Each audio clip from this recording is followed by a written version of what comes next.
guys, and welcome. I'm Chris, and welcome to Chris channel.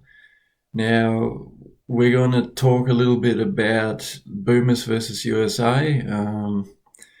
Reason being is we attended the game yesterday, and we thought it was great. We had a great time, my wife and I. Now. It was an exhibition game. The previous one was on Thursday, and the last one being yesterday, Saturday, at Marvel Stadium in Melbourne, Australia. So let's run quickly through what's to go with that. So Boomers versus USA, 2 exhibition games. We attended yesterday in front of a full crowd, 52,000. Now we were seated on level 2, which was pretty good. Sight off the court and was great. There was a bit of distance in between, but we could see fine. No problems there. Now issues mainly were in regards to vision and all that, and on the ground level, where ticket holders there, like usually it elevates as the stadium goes up the levels, but on the ground level there's no elevation. Hence, who's sitting, when someone's sitting in front of you who's quite tall, you won't be able to see anything. And that was the problem, actually. Other than that, if you were sitting on level 1, we were sitting on level 2, even on your level 3, no obstruction.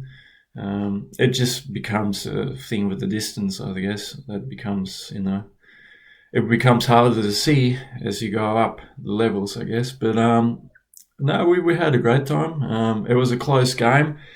Actually, the Boomers won. What was the score? 98-94, which was really a great accomplishment, a great achievement by them.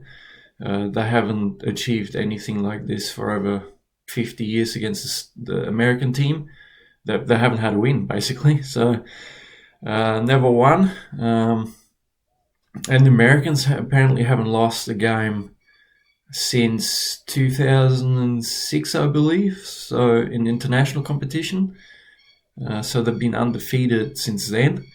It was great. It was a close game.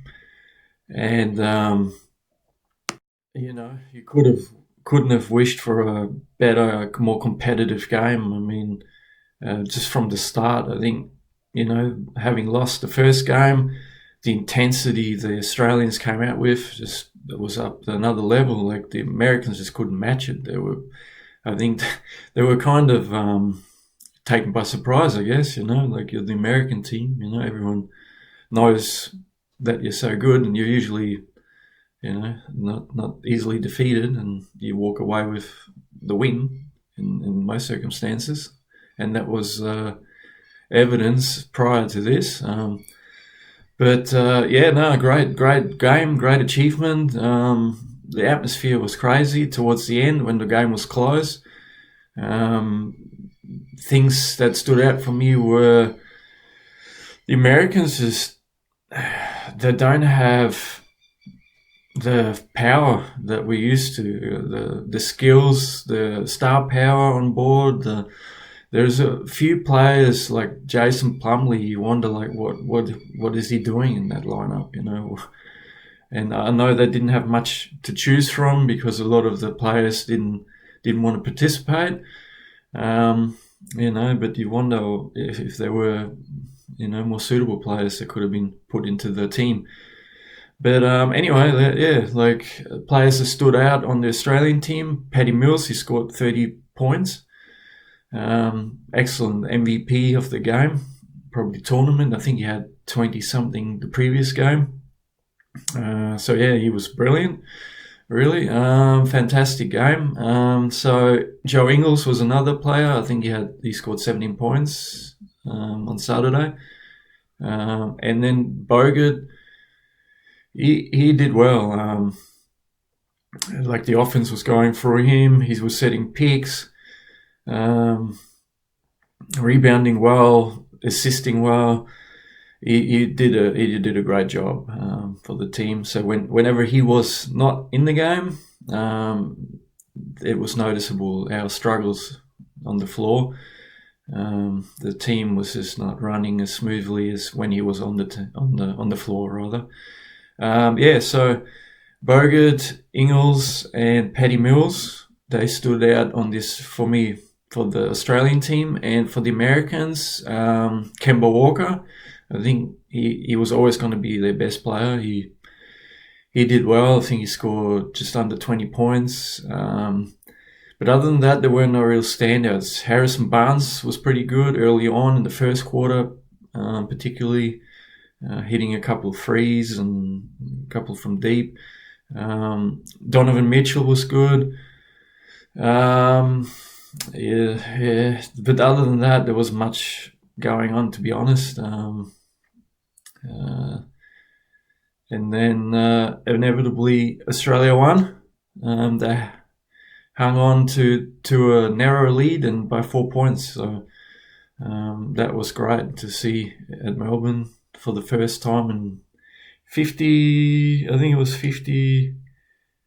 years, 55 years. So 55 years since then they haven't defeated Team USA. So it's all good. And the atmosphere was great. Everyone was cheering. Great experience. I think the organisers did well to bring the event here, given that we've never had the Americans come to Australia. It was going to take a lot to get the event here, and the promoters knew they had to up the ante because they were competing against other cities around the world. I think in our neighbouring, in our region, it was, from memory, it was Singapore and I think Malaysia we were up against. So I mean, that's why they had to also make the event so spectacular and put it inside a venue that was bigger than we're accustomed to seeing basketball in. So 55,000, I think, capacity around there. You need to make it worth their while to bring the event to Australia, I guess. So no, they did well, and fireworks were going off and pyrotechnics and everything, like shooting left, right and centre, and the lights flashing, and I thought it was great. They had the dance camera on, and what else? Bingo kissing camera, and it's all entertainment that we're used to seeing from NBA games over in the States. They do such a great job, making it a kind of entertaining event and family event, and everyone gets involved. Dance camera, kids are having fun and dancing around and doing their thing, and I thought we had a great night. Wife was pretty happy, and all good. Hopefully in the future we'll get some more events like this, and maybe an NBA game coming our way during the preseason or something. That would be nice. All right. Okay, take care, and see you guys later. Chris's channel, like and subscribe. I'm out.